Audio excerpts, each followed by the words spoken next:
Three, two, one. Hello, everybody. How Yes. are you doing?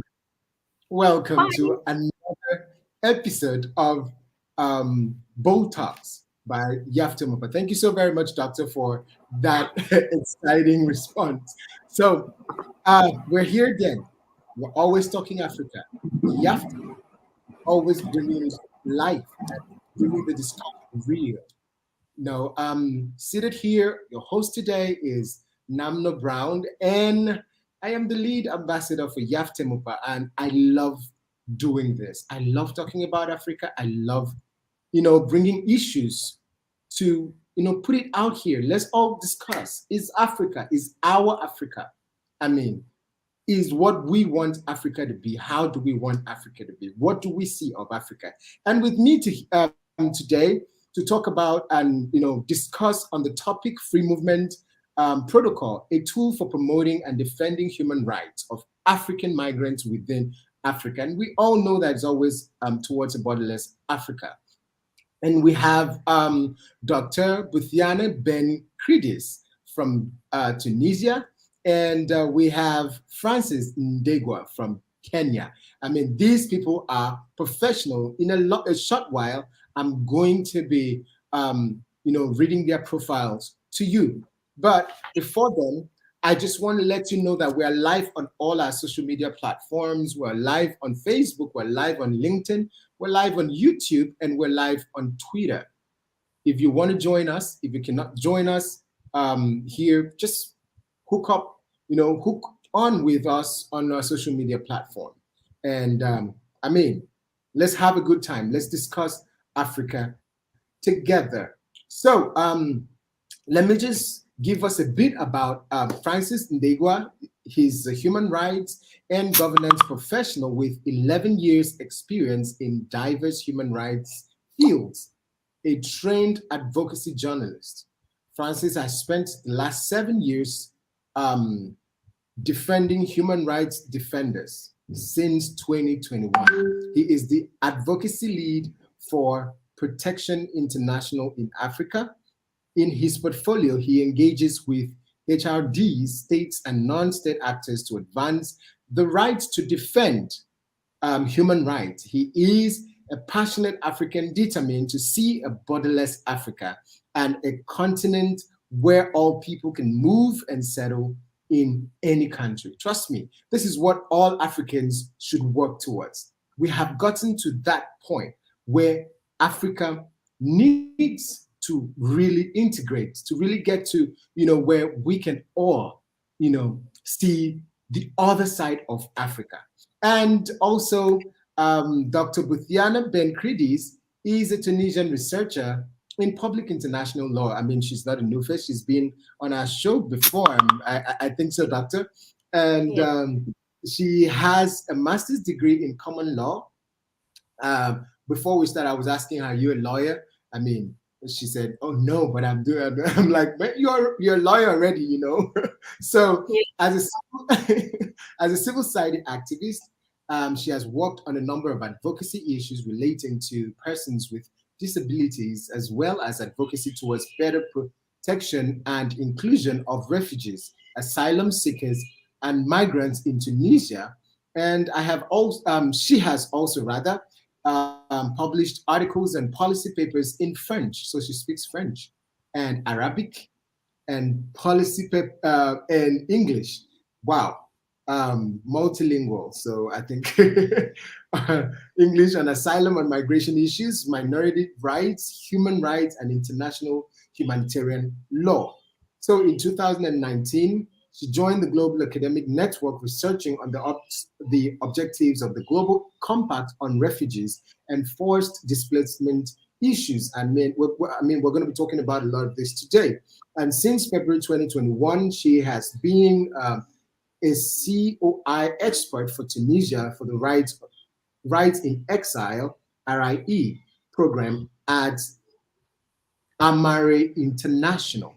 Yeah, so that is Dr. Buthiana. But I'll just give a little time for them to introduce themselves, and I can see my other guest in the back studio. I'm going to bring her up, but let me give the opportunity for them to introduce themselves, and then we can move on from there. So first, I'll call Dr. Buthiana to please take the floor. Thank you. Thank you. So thank you for inviting me in this special day. It's the International Workers' Day. I'm Buthaina Ben Kurdis. I'm Tunisian. I'm researcher in public international law.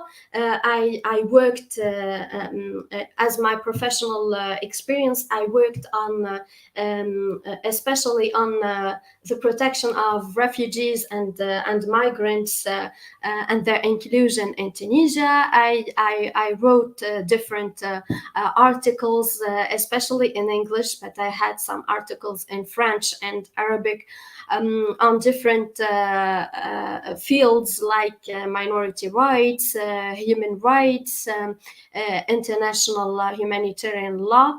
I had even an article about combating the human trafficking of sub-Saharan migrant women in Tunisia. And I'm a country of origin information expert for Tunisia for the Right in Exile program in Amera International, African Middle East legal aid organization. So, thank you.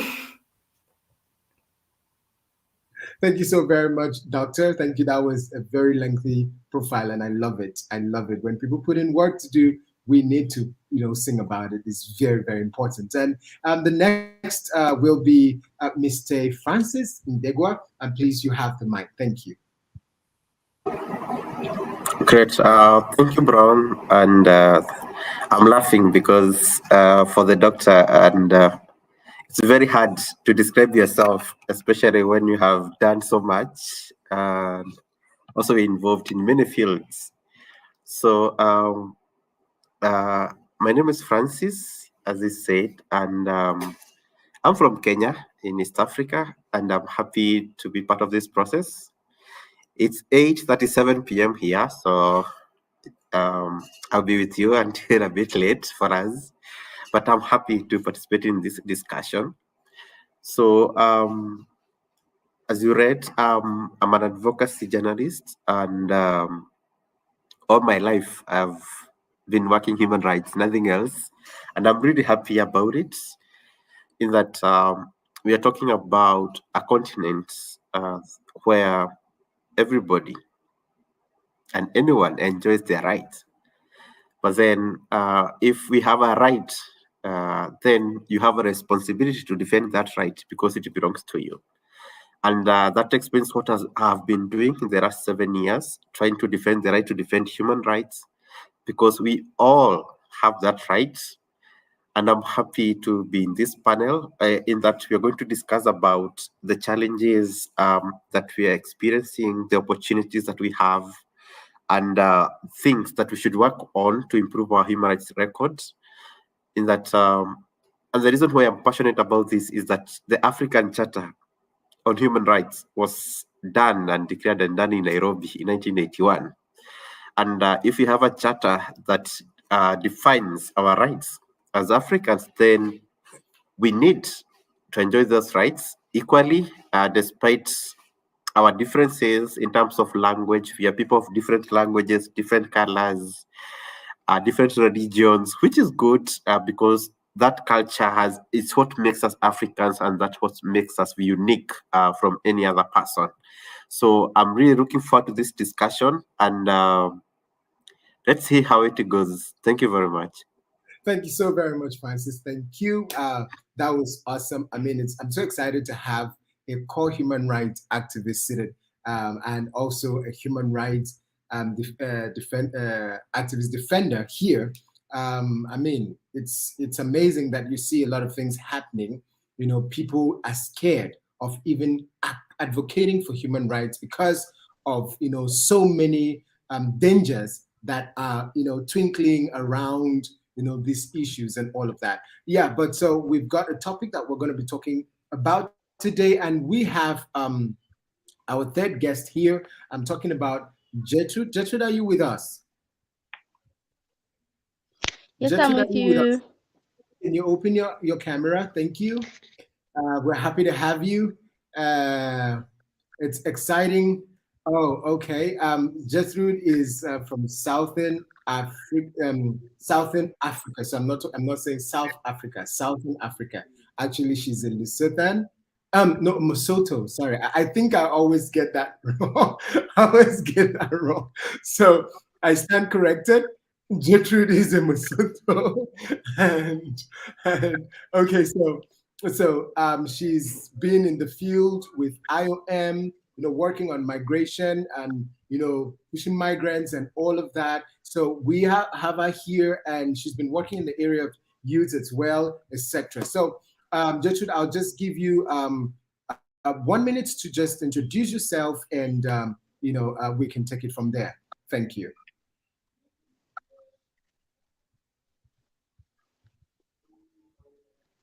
Hello, Gertrude, can you hear me? Thank you very much. Hi, everyone. I'm Gertrude from Lesotho. Yes, I can hear you. Can you hear me? Yes, yes. Hello? Can you hear me? Yes, yes, Oh, okay. yes. Thank you. I'm Gertrude. I am from Lesotho. Lesotho is a small country around South Africa, the Republic of South Africa. It's landlocked around South Africa. I'm a youth advocate and also a health and linkage facilitator.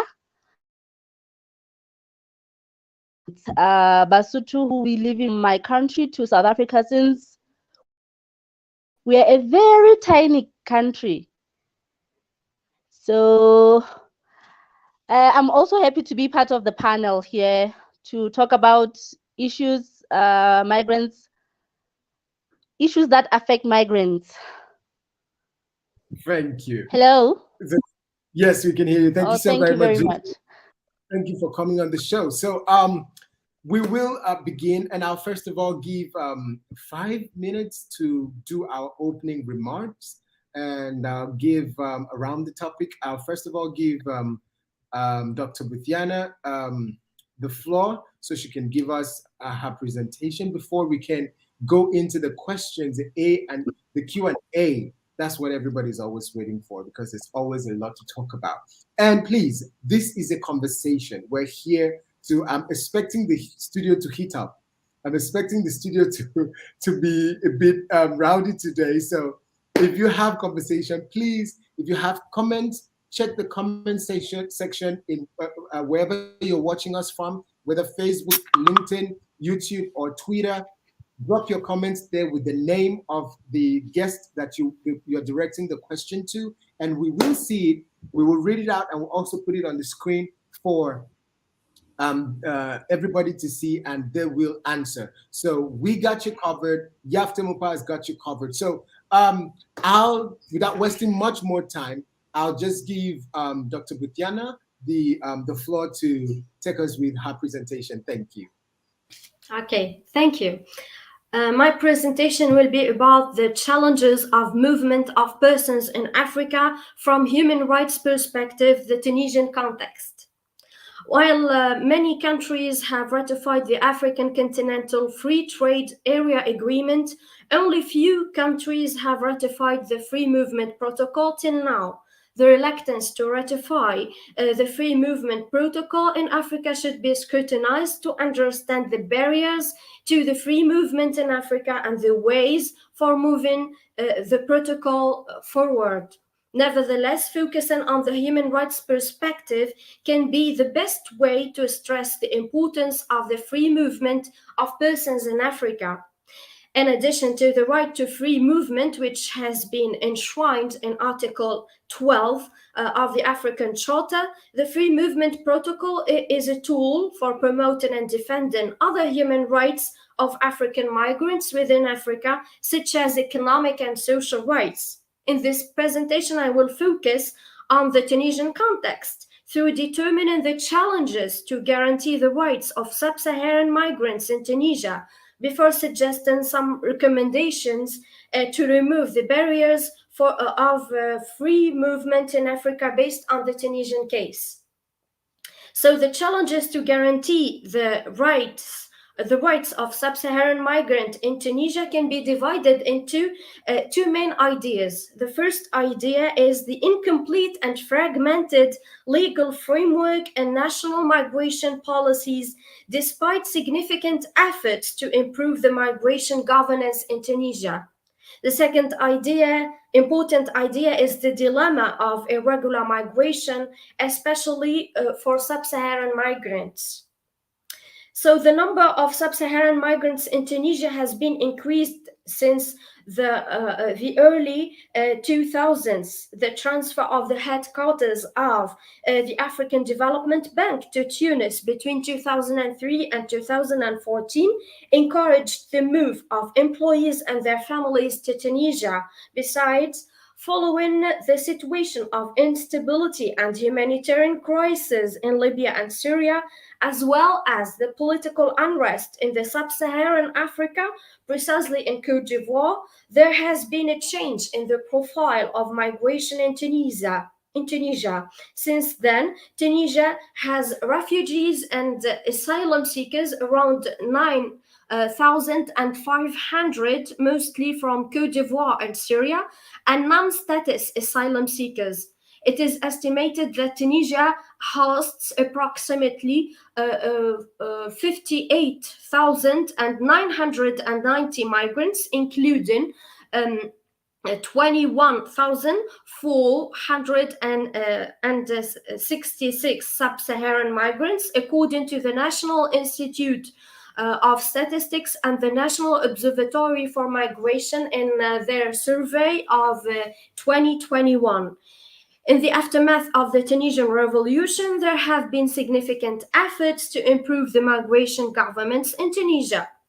The insertion of migration in development and the protection of the rights of migrants and asylum seekers are the main themes of the 2016-2020 National Migration Strategy and are considered as strategic objectives for managing migration. However, attempts of legal reforms, such as the elaboration of draft law on asylum and a rights-based national migration strategy, were cut short in 2013 due to the increase of political and economic problems in Tunisia and the growing tension in Libya. As to asylum, Tunisia is signatory to the 1951 Convention relating to the status of refugees and its 1967 protocol. It has also ratified the 1969 Organization of African Unity Convention governing the specific aspects of refugee problems in Africa. In the Constitution, the new Constitution of 2022, Article 32 of the Tunisian Constitution guarantees political asylum, including the principle of non-refoulement.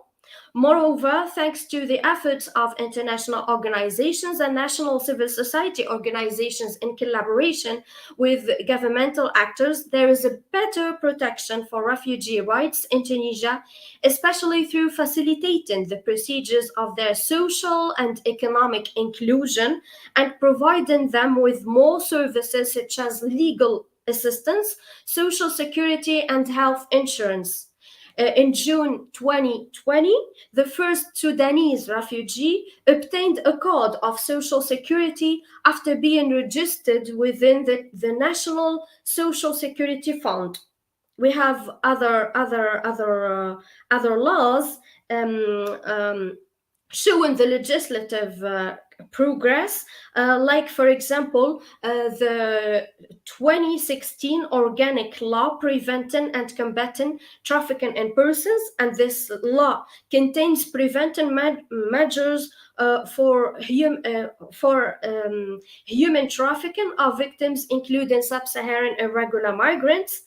The 2016 law on the elimination of violence against women, which includes migrant women, and the 2018 law on the elimination of all forms of racial discrimination. Despite the Tunisian emergent legislative progress, the legal framework regulating migration in Tunisia remains fragmented and incomplete. Tunisian law does not have any definition of the concept of migrant. It does not recognize, therefore, the judicial status of migrant, and it does not contain any specific text on the protection of migrants' rights. Nevertheless, migrants are included under the category of foreigners and subject to the law of 1968 on the condition of foreigners and the 1968 decree regulating the conditions of entry and stay of foreigners in Tunisia. And these laws regulate or stipulate the rules on entry and stay of migrants, as well as the related sanctions for breach of these rules. All foreigners, including sub-Saharan migrants desiring extending their stay in Tunisia beyond 3 months, are required to obtain a residency permit unless they become in an irregular situation, and they are required to pay overstay penalties of about $25 per month. However, since 1968, there has been no amendment of the laws on foreigners, except the amendment of the 1968 decree on once in 1992. This means that the legal framework governing migration in Tunisia has not been updated till now. The requirements for obtaining temporary residency granted for a period of 1 month to 3 months, non-renewable, which is a short period, or even renewing the residency are complex. The procedures are complex for sub-Saharan migrant students and workers. Indeed, all these tough regulations and procedures relating to the residence make the access to the right of residence for sub-Saharan migrants a little bit difficult. So we have also, I should sum up the rights of, for example, other economic and social rights, like the right to work, the right to health and social coverage, the right to education. For instance, there is a difficult access to the right of work, especially in the formal sector, due to the restrictive Tunisian labor law. It is necessary to notice that Tunisia has not ratified the 2003 International Convention on the Protection of the Rights of All Migrant Workers and members of their families. The work authorization also is required, and the authorization is granted on the basis of several criteria, including the non-existence of Tunisian skills in the sector of activity concerned by the recruitment. So there is a national preference. In addition to the difficult access to the work informal sector, the irregular situation of sub-Saharan migrants causes the increase of working in informal economy, especially agriculture, construction, and domestic work. This makes the sub-Saharan migrants deprived of most of their economic and social rights. We have also the right to health, the right of social security and health insurance. These rights are stipulated in the Tunisian new constitution, and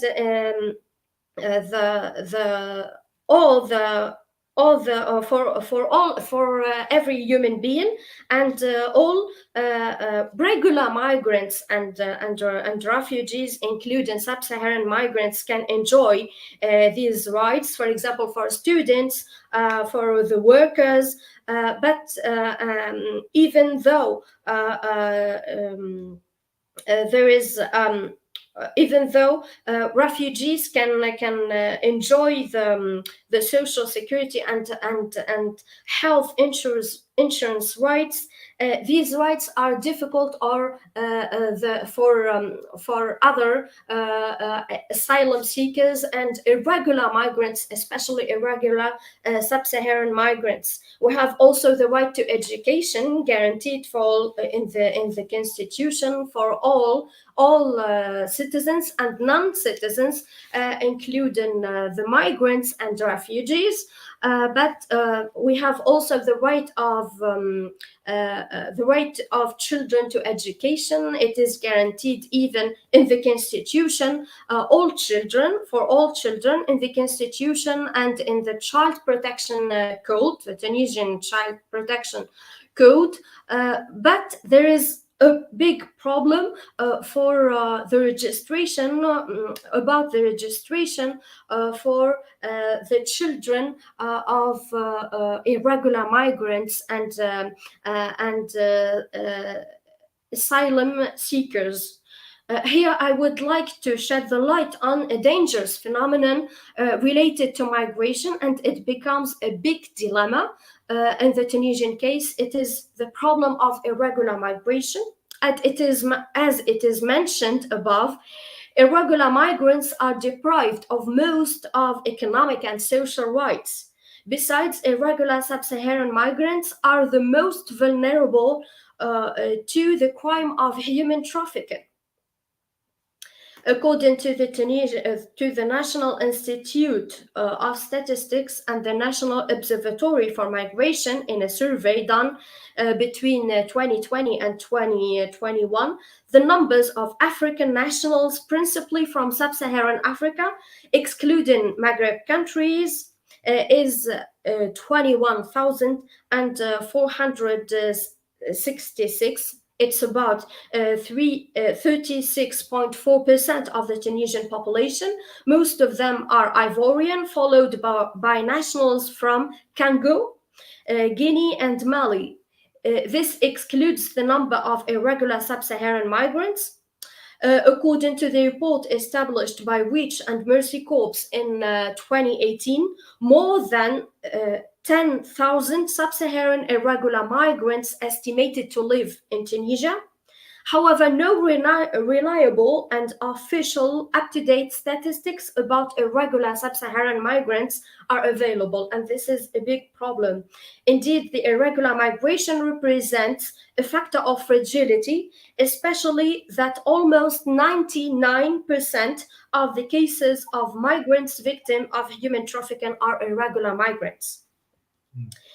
Due to the increase of victims of human trafficking, especially Tunisian women and children, as well as irregular sub-Saharan migrants, for example, like the sub-Saharan women migrant, which are victims of domestic exploitation and forced domestic work, the Tunisian government has adopted the 2016 anti-human trafficking law. And in 2016, the National Committee Against Trafficking in Persons has been established to combat the crime of human trafficking in collaboration with different actors like international organizations and civil society associations.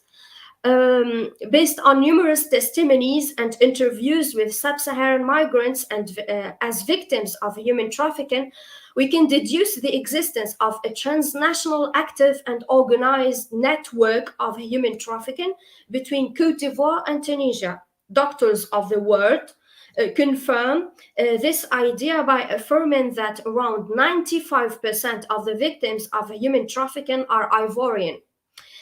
In general, the points of intersection of the trafficking networks are Tunis and two other cities in the south, which are Sfax and Gebes, since they are major centers for the recruitment and employment of sub-Saharan migrants.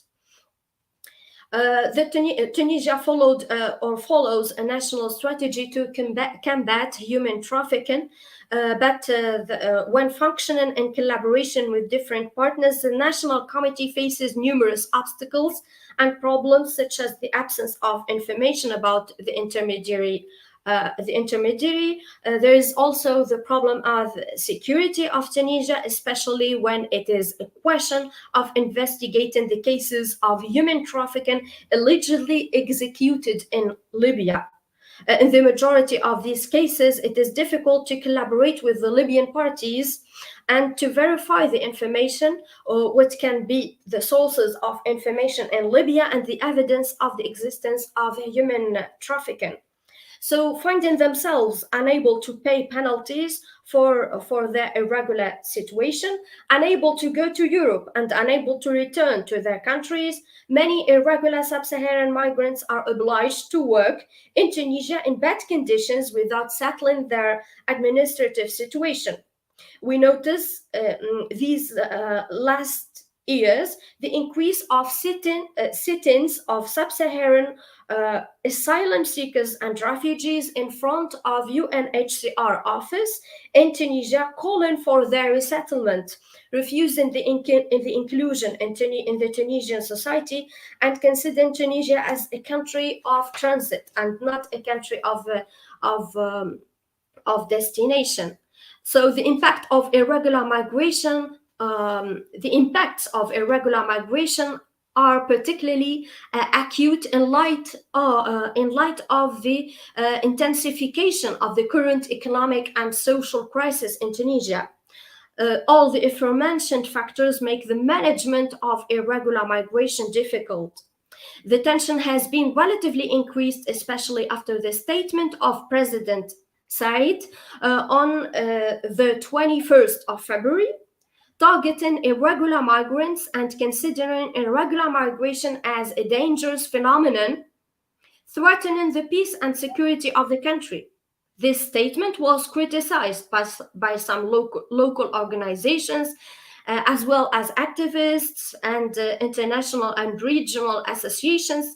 Consequently, many irregular sub-Saharan migrants decided to return to their countries, in addition to the attacks of UNHCR headquarters in Tunis and raids by some sub-Saharan asylum seekers and refugees and irregular migrants in Tunisia.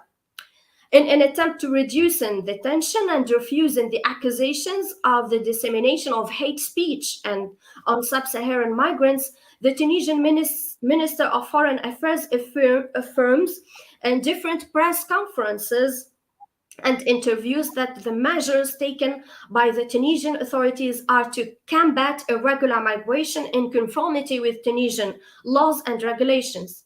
And even the repatriation of irregular sub-Saharan migrants were organized in collaboration with African embassies in Tunisia with respect for migrants' rights and dignity. When receiving a group of African ambassadors, the Tunisian foreign minister stressed the importance of regular migration as a source of development, wealth, and diversity, and highlighted the Tunisia's readiness to continue and encourage the legal movement of persons within Africa.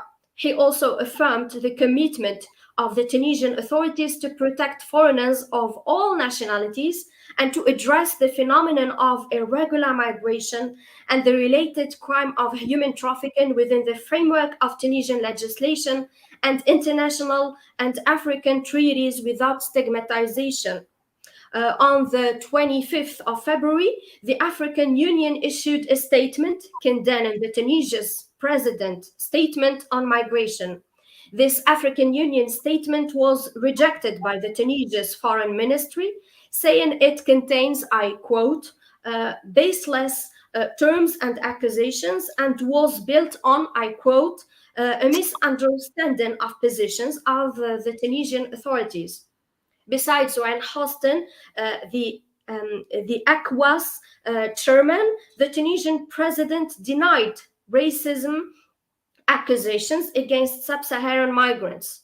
Moreover, on the 5th of March, Tunisian authorities announced measures to improve conditions of foreigners in Tunisia and ease procedures for those seeking to regulate their situation. These procedures included the relaxation of visa rules for sub-Saharan migrants, including the period of or increasing the period of stay to 6 months instead of 3 months without seeking residency, and to 1 year for students.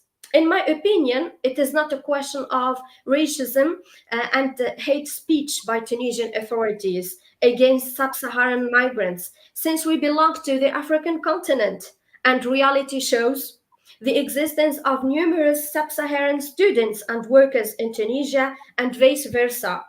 Moreover, during the COVID-19 crisis, Tunisia has followed an inclusive strategy containing measures to support vulnerable citizens as well as foreigners in Tunisia, including sub-Saharan migrants, refugees, and asylum seekers.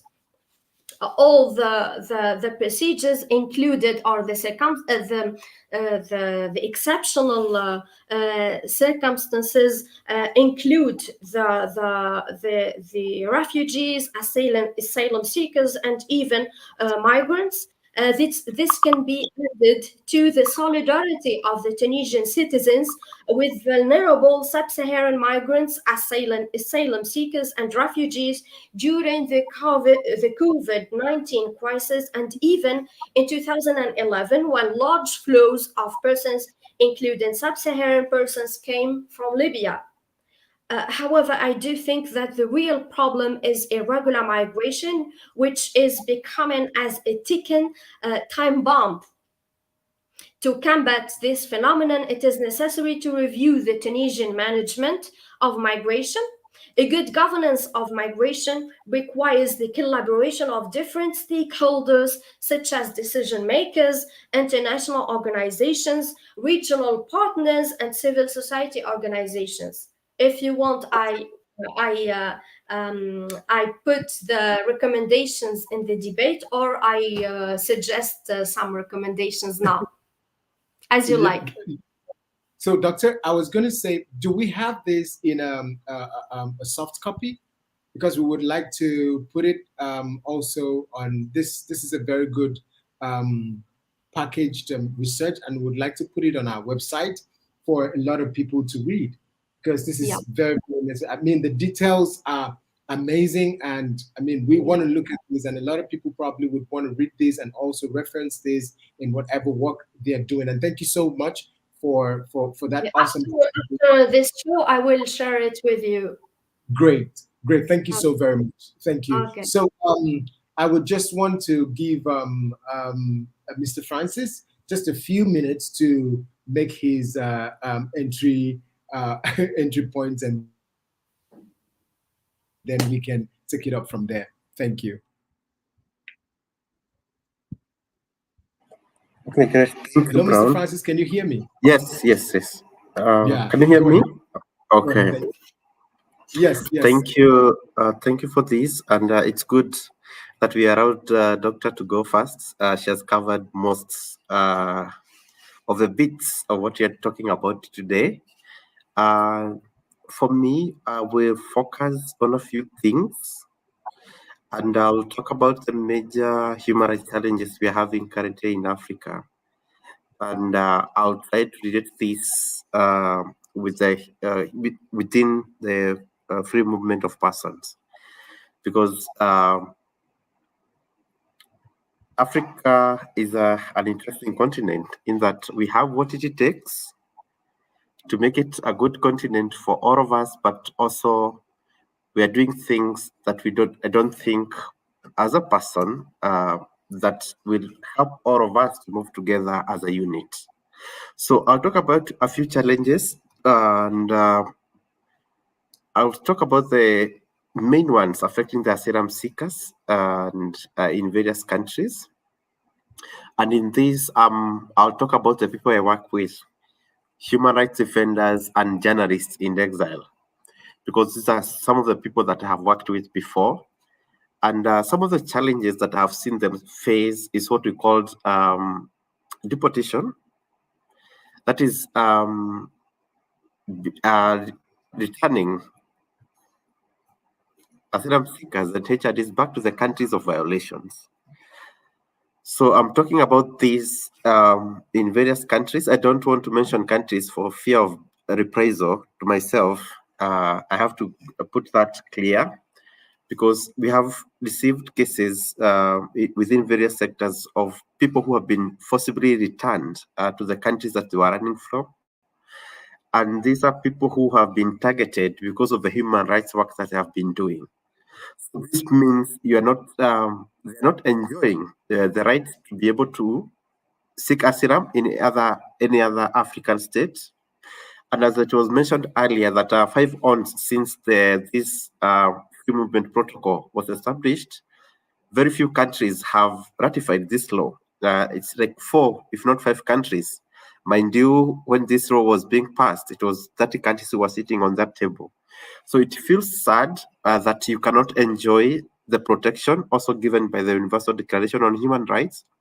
Here you are allowed to seek refuge and asylum in any other country other than your state. So once you are taken back forcibly, it means you're not secure, because once you're taken back forcibly, the first thing is taken that you have to be locked in and you follow the entire process of law and everything. So people don't disappear. Those who defend human rights, they just don't disappear from their countries. For that, it's because of the threat to their own personal securities, those of their families, relatives, and also for colleagues that they work with. So another challenge that I've seen is a loss of life for some of the asylum seekers. They have been targeted in the country they are seeking refuge. And unfortunately, because countries share intelligence, which is good for the protection of all states, it is very sad that some of the people have been killed in the countries they are seeking refuge, either by people associated with the state or also non-state actors. So these are cases that we have seen happening across board. And then, as mentioned earlier, we have the challenges of the long registration process. A very long process. You wonder whether you're an African going to another African country before you can get the papers. And you see what happens before you get the asylum papers. There's exploitation that takes place. And this exploitation means because you don't have papers, people take advantage.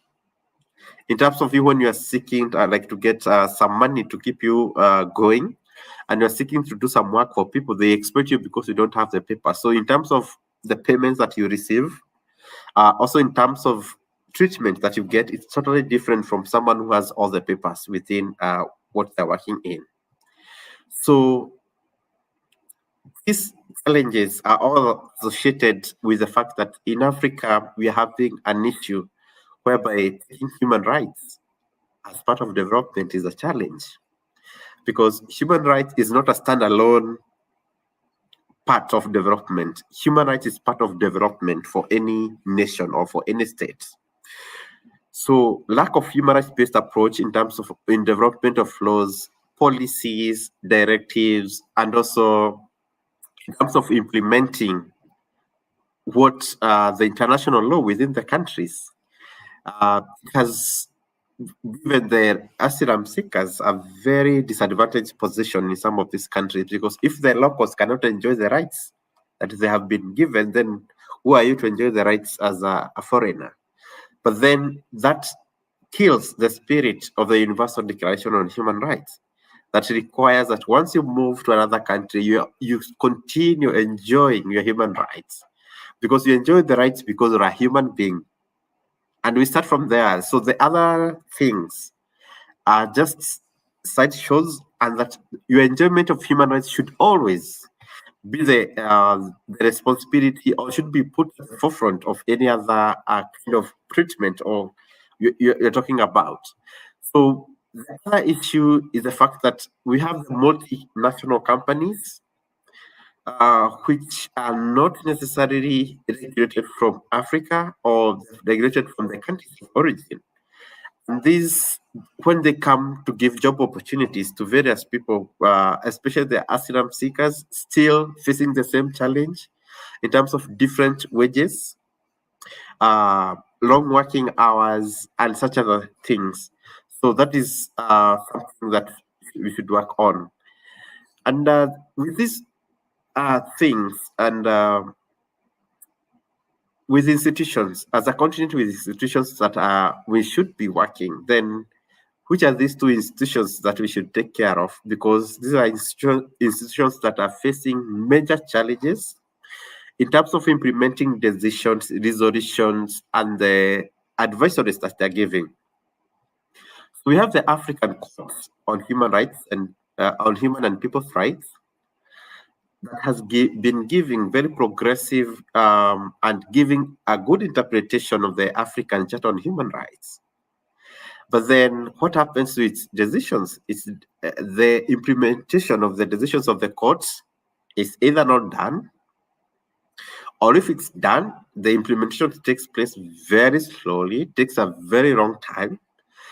And people who are seeking reparations from the courts because they cannot get the same from their countries, then they keep on losing hope. They keep on losing it because it's away from them.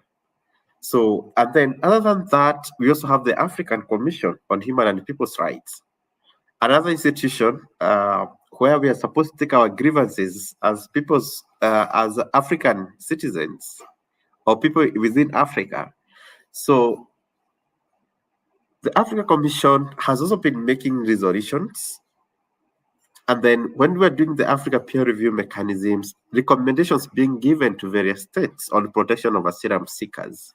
But then the implementation of the same remains a challenge. And what I feel, and one of the things that we should desist from, that we should not connect asylum seeking with development money that should come to the country to support the asylum seekers. No, we should not connect this. We should take it. Sorry, I don't know what happened. Can you hear me? Yes, I can hear you. Yes, yes. But Sorry, something happened. Yes, something happened which I don't understand what it is. Okay, maybe you can just log out and come back in while I take this question. Okay, sure. All right. So thank you so very much, Mr. Francis, for that opening remark. And this question will be going to Doctor. Let's go into the conversation now. So a very short question. Do refugees have rights? And can you hear me, Doctor? Yeah. Do refugees have rights? And what are the rights of refugees? With, you know, the African context, what are the rights of refugees? Because I mean, when we're talking about refugees, we're always seeing people who are, you know, the idea behind it is like people who are cost, people who are cost, people who are, you know, who probably don't have the next line of action when it comes to their life. So what are the rights of refugees, if they do have rights? Thank you.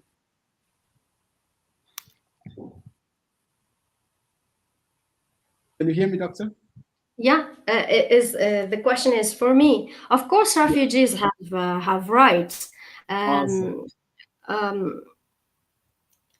and you say refugees is it's a little bit general, so it includes migrants and asylum seekers, even though technically it is difficult. Refugees are not asylum seekers and are not migrants, technically speaking, but they are human. They have human rights. Like social rights, economic rights. They have the right to live in dignity. They have all the basic rights, like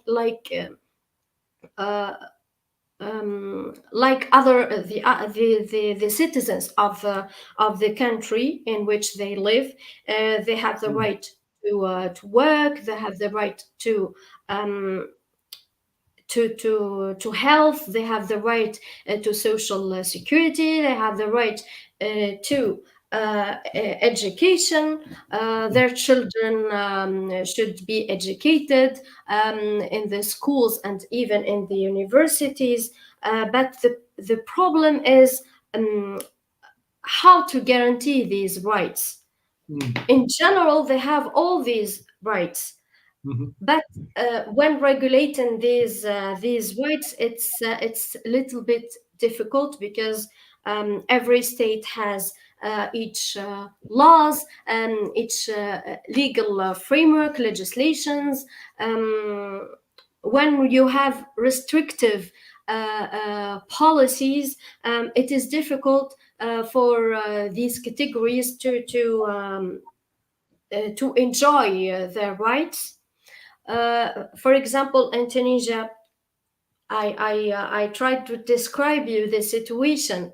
For example, the refugees are under the protection of UNHCR in Tunisia. So there is no a national committee to grant the status of refugee. For the migration, there is a big problem for the irregular migration, and things are going worse now. When you have all when they are when you have documents when it is legal, the refugees and asylum seekers and even migrants can enjoy all the rights like the citizens. When it is in an irregular situation, it is a question of irregular situation, things become more and more complicated. Awesome. So, Doctor, just to add something, a question. So, when we're talking about refugees and we're talking about migrants, right? Migration has to do with moving from one place to the other, and it doesn't matter whether it's forced. So because if it's forced, it can be forced migration, and when you get to the other country, you can turn a refugee in that country and or be put in an IDP, etc.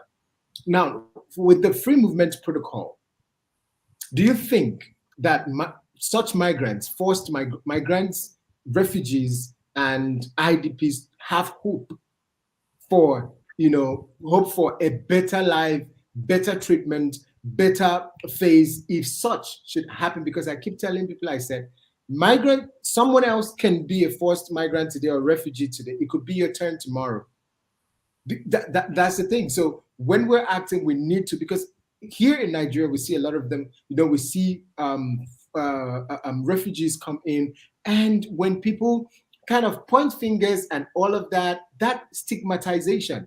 So with the free movement of persons in Africa protocol, do you see a better identity? Do you see a better life, with refugees, forced migrants, and IDP people? Thank you. Yeah, of course. But before doing this, we should prepare the ground for this. The national laws should be harmonized to make the implementation and the implementation of the free movement protocol possible. We should address some problems like the problems of security, the problems of peace and security, the economic disparity between African states, also the problem of human trafficking, how each country manage the migration and protect the rights of migration, migrants and refugees, and each country, each African country should do the necessary reforms and recognize that this question is priority of a big. It is a big priority. It's not useless. We have political problems in different African countries. There has also instability, economic and social crisis, but migration and forced displacement is a reality. So we should prepare the mechanisms. We should prepare the ground. We should prepare the laws. We should prepare to put the laws in conformity with the principle of free movement itself. It's not only an economic problem. It's also a problem of the legal recognition. It's a problem of the attempts or the institutionalization of the human rights of migrants and forced displaced people. Agreed. So every state should prepare should put the or should have a good governance of the question of migration and asylum, in order to protect these people and in order to facilitate the free movement of persons within Africa. Great. So what you're trying to say is that Africans need to get to that point of domesticating the free movement protocol. Yeah. Able to handle the human rights aspects of migration. Agreed. Thank you so very much. To Mr. Francis, are you there? Hello, Mr. Francis, are you there? Yes, I'm here. Can you hear me? Yes, I can hear you, but great. So just a quick question. As a human rights defender, as someone who has worked in the human rights, field and all of that, what are those human rights abuses that you have come across? I mean, you mentioned in your speech, and even Dr. did mention about asylum seekers, right? Who who are abused, and probably countries that other countries get to arrest them and send them back to their country of and all of those things. So, but in real sense of human rights defending, what are those abuses that you have come across, especially to migrants, to migrants that have come into a country? That there's a question I want to ask Gertrude concerning, because she has been in the borderlines acting. So I will ask her another part of this question, but I want you, from your expertise and from what you have seen, your experience, what are those human rights abuses that you have come across? Thank you. Okay, thank you, Brown. And maybe what I'll add to what we have shared is one word that is very difficult to mention, but also to say it is true. And this is discrimination. That's the biggest challenge, because you don't have same or equal access to health services. You don't have equal access to education. All the other rights, you're just on your own. So that's the biggest challenge that we have at the moment, because unless you get the papers, you're always out. So that discrimination in terms of even getting opportunities, accessing money, some networks, you're just on your own. So the discrimination is the biggest challenge and undoing for the community, for asylum seekers. I'll take it as the biggest challenge. I'm going to cut you in. Of which, if we're able to get that right, you really hit the nail at the head, because I mean, discrimination is really at the brim of migration issue, especially when you look at people moving into other countries and all of that. And we talk about identity issues and all of that. Now, the Protocol on the Free Movement of Persons in Africa has spoken about discrimination and speaks against it, that no African or African country is allowed, when this protocol goes into force, to discriminate against any, African, and all of that. I know. Now, this is my question to you. Considering the fact that, Doctor mentioned domestication of the free movement protocol by countries, which is one of the ways that we can really address this issue of human rights abuse of migrants. You understand? Now, from the point of discrimination and the free movement protocol, what do you see? What's the a time frame of this happening? Should the protocol go into force? Do you think it's just going to be a snappy thing that discrimination will stop? Oh, okay, identity, there will be no, and all of that. What do you think? What do you see? What can you foresee? Thank you. It's a very interesting question. It will take time. Because you can see already that people don't want the protocol. And you see, we enacted the Africa Continental Free Trade Area recently, and people are eager, they are moving, and things are moving, discussions, people doing business, some countries declaring, like in Kenya now, we have a visa-free arrangement with South Africa, which was not there. We have been trying for a very long time, and now it just worked just the other day because of this.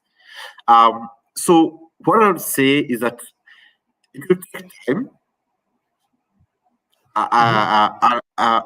It can take longer, it can take shorter, because one thing I believe is that the Continental Free Trade Area will not work if we don't have free movement of persons.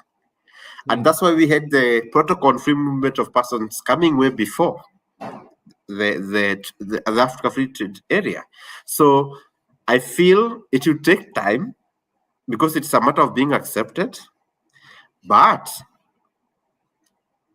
if you are willing, it can take the shortest time possible. It's actually the easiest bit of easing integration within the continent. So we are hopeful. Awesome. There is hope. There is hope because we have leaders who are ready to champion for this. As we have seen with the 4 countries that have already ratified this, I feel that we are moving somewhere, because if we can use those 4 countries as our champions for this, I think the rest of the team will follow suit. Yeah.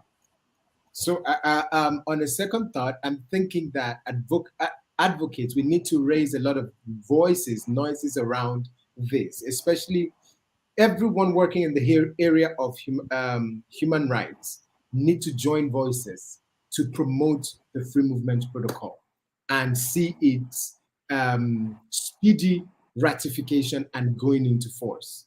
Not just because a lot of conversation is around the trade area, the economic benefit of free movement protocol. But I think we have basically ignored the part that actually touches every single person. As long as you're a human being in the African continent, it will affect you. It will, touch you, which is the human rights defending and the human rights promotion, because it will promote.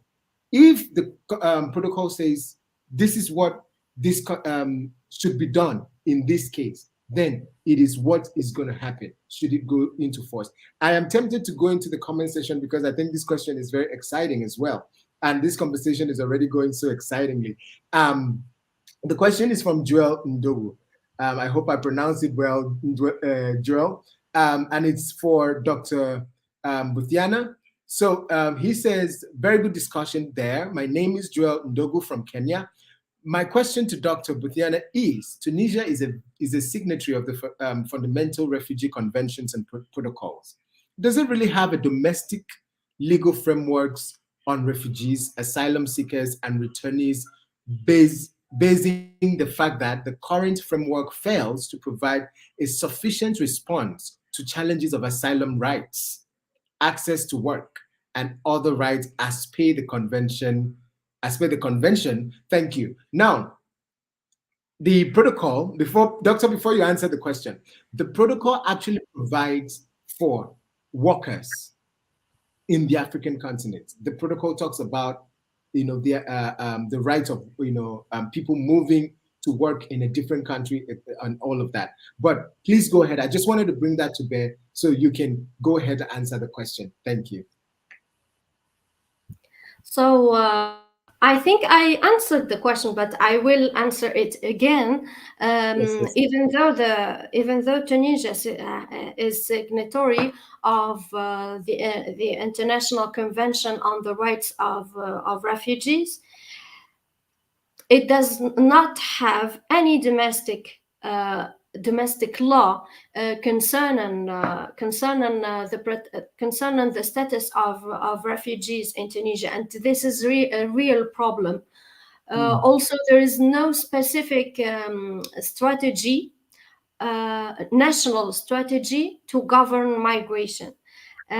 So we apply we guarantee the laws, the rights, the human rights of refugees and migrants in accordance with the international conventions and the regional conventions. But we omit an important step, which is adopting a national law to comply with the conventions that we have signed and ratified, with considering the specificities of the Tunisian situation and the Tunisian different laws. So there is now, as I said, there are different laws and legislations which are important in order to protect or to improve the situation of refugees, asylum seekers, migrants in Tunisia. But these laws or these legislations or this legal framework is incomplete.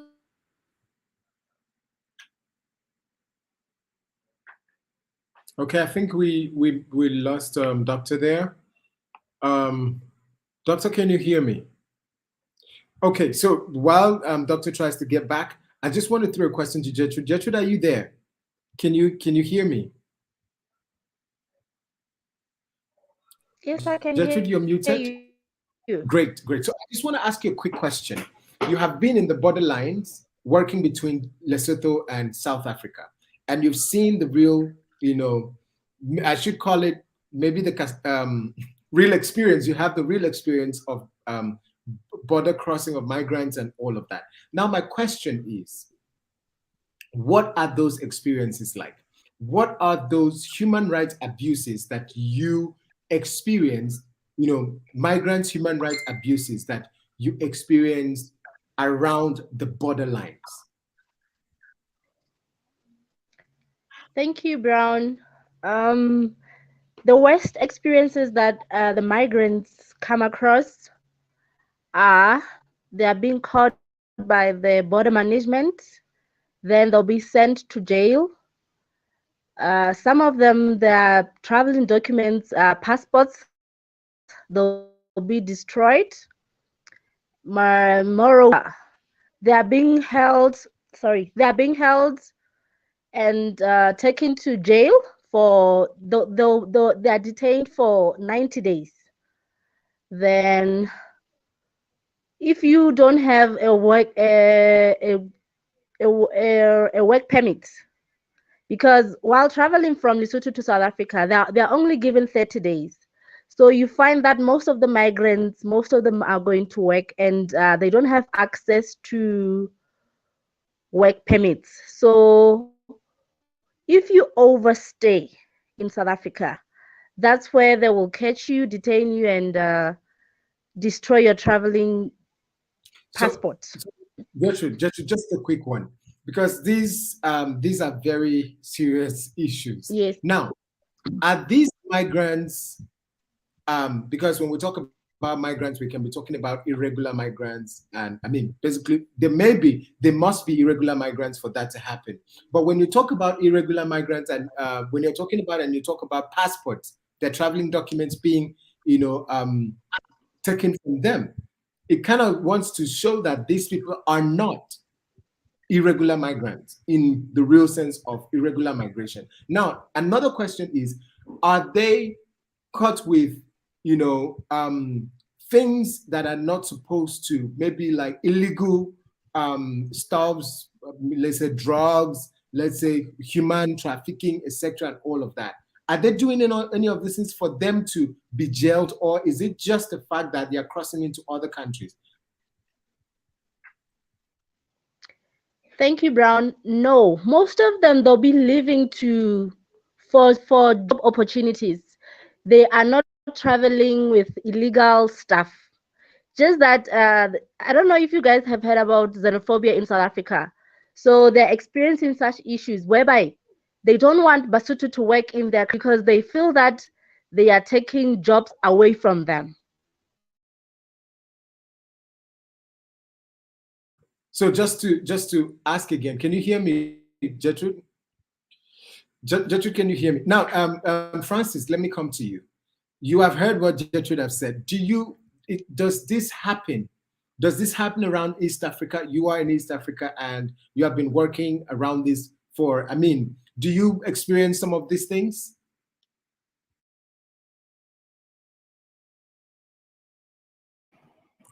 Sorry, can you hear me now?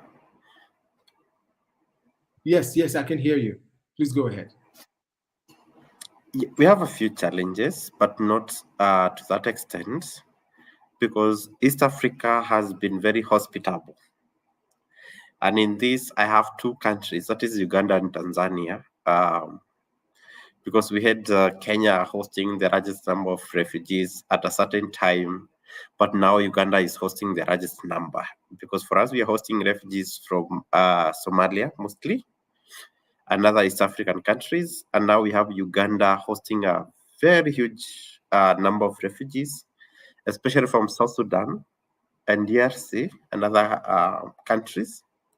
So the challenges that are there, they're not to the extent of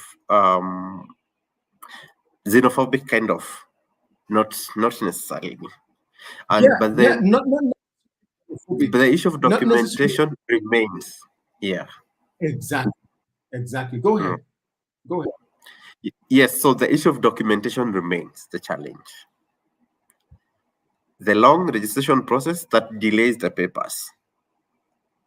So the longer the paper takes, the more vulnerable as an asylum seeker you become because you don't have legal papers.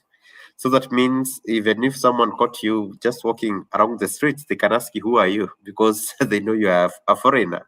So I feel that's the biggest challenge, the registration process. Because I feel if we have the identity card or the passport from the countries we are coming from, and the fact that we are Africans, I think it should be easier for us to be registered than the long process that we undergo. It's good to verify the process and everything, but I feel we can make it work a bit faster and for the benefit of Africans. Okay, great. So it is. I'm sitting and I'm thinking about this because it's very, very disturbing to hear. It's very, very disturbing to hear. Can you hear me? Hello? Yes. Hello, Francis, can you hear me? Yes, Great. I can. Great. So it's very, very disturbing to hear. Great. Doctor, welcome back. It's very, very disturbing to hear that these things are still happening because it poses the question, is Africa moving forward with human rights issues as regards migration? And is Africa moving forward in terms of African integration? Or we are, basically, because I know that for every region we have some kind of you know, diplomatic understanding that if someone goes into your country, an African, the person is supposed to stay 30 days, blah, blah, before, you know. But why do we have to get people, why do we have to abuse people of, you know, that are not the nationals of our country before we can be able to do what we want to do? You know, this is, you know, this is what I think that the protocol is, you know, really needs to come, this speedy need for it to come to you know, come into force is like yesterday. Hoping that it will do, because I guess since it's a law that is made by Africans for Africans, it will work better than most of these laws that are international legislations, etc. Well, having said that, I just want to take a question that was asked by Joel Ndogo. So he said, my second question goes to Mr. Ndegwa. In March 2021, Kenya ordered through the UNHCR for the closure of Dadaab and Kakuma refugee camps, and hence repatriation of refugees in those two camps. Which basically host over 400,000 refugees, therefore putting the refugees in limbo. The old 2006 Refugee Act, refugee could not only live in camps and so could not work. Oh, refugees could only live in camps and so could not work outside camps, unlike the current 2021 Refugee Act, which became operational in 2022, which gives the refugee right to work anywhere, which is in support of the protocol. So, yeah. So, what do you have to say to the question? The question is to you. It's very interesting, and I feel it's a step that should be emulated across boards, because one thing, because of hosting refugees for a long time, we realized it's very expensive to keep people in camps where these people can work and get the money to sustain themselves so long as they have the papers. So I think out of this experience, this is what we should be giving life to this protocol. Mm-hmm. But the challenge that we have with African states is overregulations of some of these basic things. Because even when you look at the protocol itself, it gives a lot of work to the states to regulate and put in place mechanisms, papers, kind of documents that people need. But I feel we should reduce on the over-regulations and consider implementing simple things that people can relate with, because some of these laws, maybe you might give someone a resident permit, and because they're Africans and they're working on a work permit, but do they understand the legal framework behind it? Is it something so complex for people to understand, or is it something very simple? So I feel law, whereas law goes deeper in terms of language, I think there is a simpler way that we can do these things without over-regulating. Just simple guidelines and principles that all countries should follow through, and then we are good to go. But then when you look at the way we do the regional laws, the ones that we want to be implemented in various countries, they have a number of complexities that I feel if we reduce on that, I think we're going to make it better. But then to support what I said earlier is that yes, let refugees work. Give the permit to work and move freely within the countries that they have sought asylum, refuge, and also for asylum seekers, the countries that have sought asylum. If they can be given the permits and be allowed to work, I think that faster processing and getting those papers, I think that's the catch. That I feel we should move forward as a continent. Mm. I think the icebreaker, the deal breaker for the protocol is the African passport. because the African passport actually guarantees a lot. I mean, with if we have a passport, just look at, okay, so let's take a leave from European passports or the European free movement. It gives everyone the ability to live in a country for 90 days, which is the same thing the protocol here does. And you can work. And I believe, like what was just mentioned about these refugees, giving refugees rights to work anywhere, it reduces, it even becomes of economic benefits to that country. Because if you're able to work, you're not a liability, you become of economic benefit. You stay in a country and you are paying tax, you're doing this, and I mean, this is what we're talking about. So we need to understand that should this protocol, and which is why I really do advocate and still call for every quarters to add their voices to the ratification of this protocol. Let's leave the fears aside and put it, because a lot of human rights are being abused on a daily basis. A lot of human rights of migrants are being abused by people. I mean, just look at Gertrude. Gertrude said it is even done by the officials. That's the point. That's the point, Mr. Francis. It's even done by officials. Why? And with the security measures or mechanism that will be put in place when this goes into force, and when countries adopt and basically domesticate this, it will make it easier to really track people who are living in your country. So I think this is where to go. This is where we need to go. My next question, as I'm waiting for Doctor to come in, Dr. Bithiana, are you there? Hello, Doctor, can you hear me? Hello, Doctor, can you hear me? Wow. Okay, I think she's having a bit of network issue. So my next question to you, Francis, is this.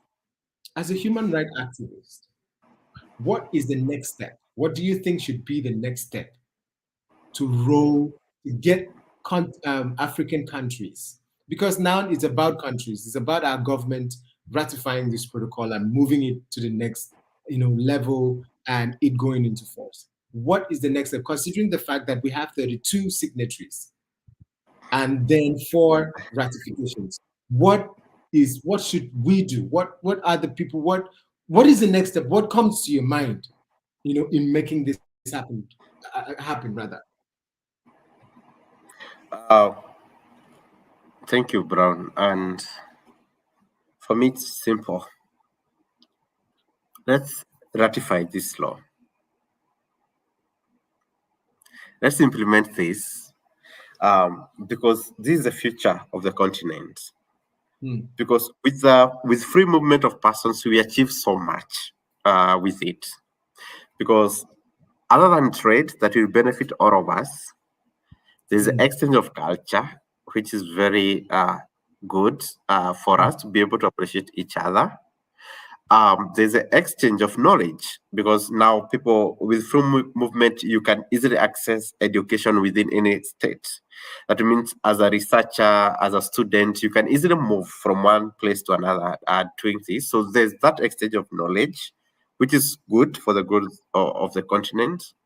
But then at the same time, as we learn to appreciate and value each other, we give life to the African Charter on Human Rights, because it has various aspects that we should all of us enjoy.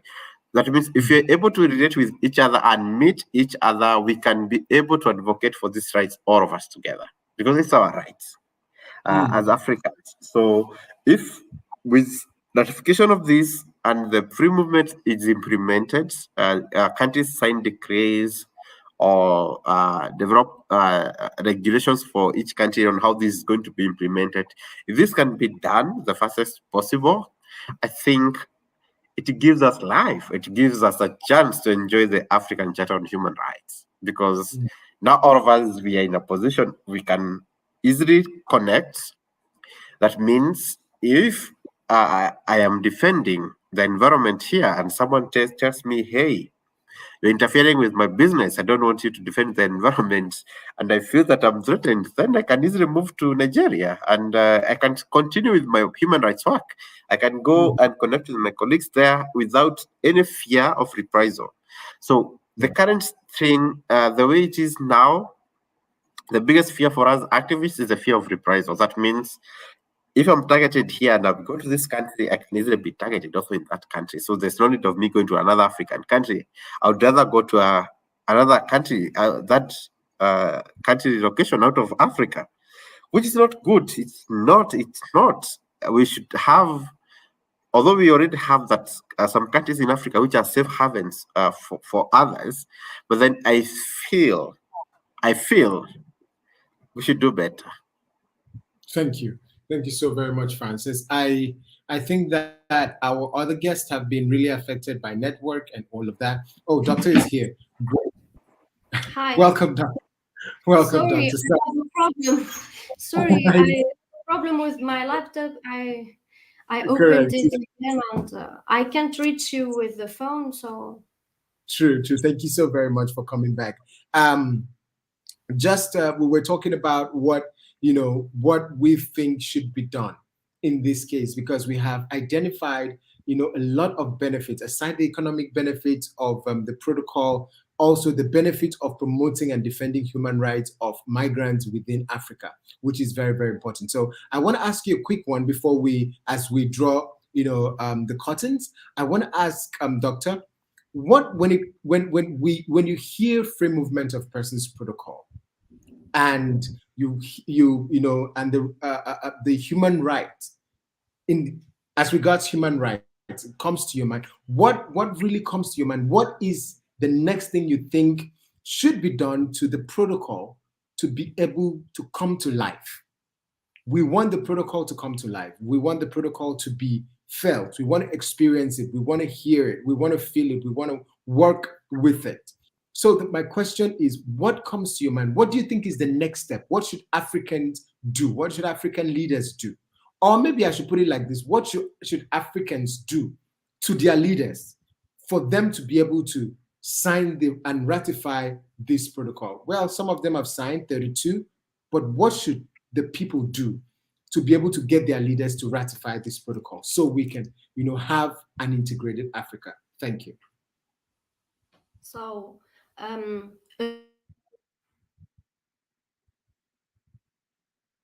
oh my God, did we lose Doctor again?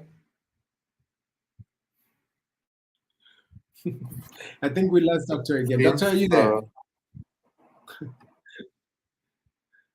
Hello, Doctor, are you there? Anyways, ladies and gentlemen, before we close this episode today, it's been a wonderful discussion, and we have seen that the free movement of persons in Africa protocol is not just providing and guaranteeing economic benefits. It guarantees the defense of human rights, especially that of migrants, refugees, internally displaced persons, and the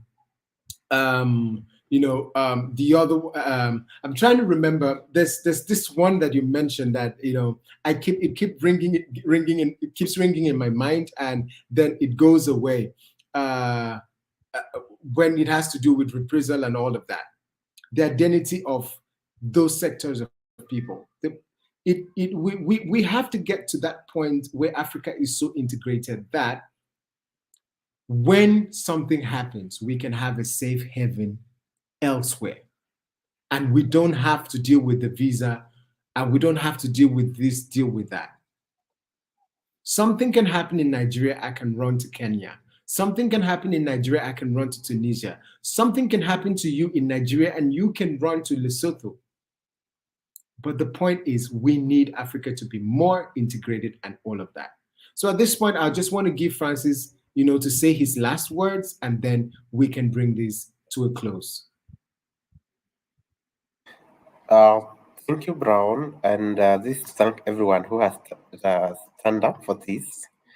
It feels great to talk about what I call Mama Africa, because This is our mother. This is our home. So this is our motherland. So I feel good to have such conversations and interact and see what people have to offer, because we are all doing our small thing in our different countries to make sure that we achieve this borderless Africa, all of us. And I really hope that we are going to get there one day. And I hope the soonest, because a borderless Africa is an Africa for all of us. And I really look forward to the free trade area working, because enabled by this free movement protocol. So let's not talk about the protocol and forget, let's not talk about the Africa Continental Free Trade Area and forget all the other relevant laws that are supposed to make it work. And this being like the precursor, the basic, this should be actually be the basic implemented law for this integration, African integration to work. We are one people, and we should remain one people. Thank you very much, and I look forward to a borderless Africa. Thank you very much. Awesome. Thank you so very much, Francis. I want to leave this with us. We as Africans are not defined by the table in Berlin conference. No, that's not who we are. We are Africans because we had never had borders dividing us. Remember that. Take that home. And join us again next. This month, we're already in May. Happy New Month. And join us again at the end of this month as we talk about other issues alongside the free movement protocol. I'm really excited to have had you on this show today. Thank you to Dr. Butiana. Thank you so very much, Francis. Thank you, Gertrude, for being part of it. And we forgive Network in Africa. And we hope that as Africa gets integrated, we will get better network and we will be able to have virtual conversations and discussions without issues. Thank you, and please do enjoy the rest of your evening. Bye-bye for now. Thank you. Bye.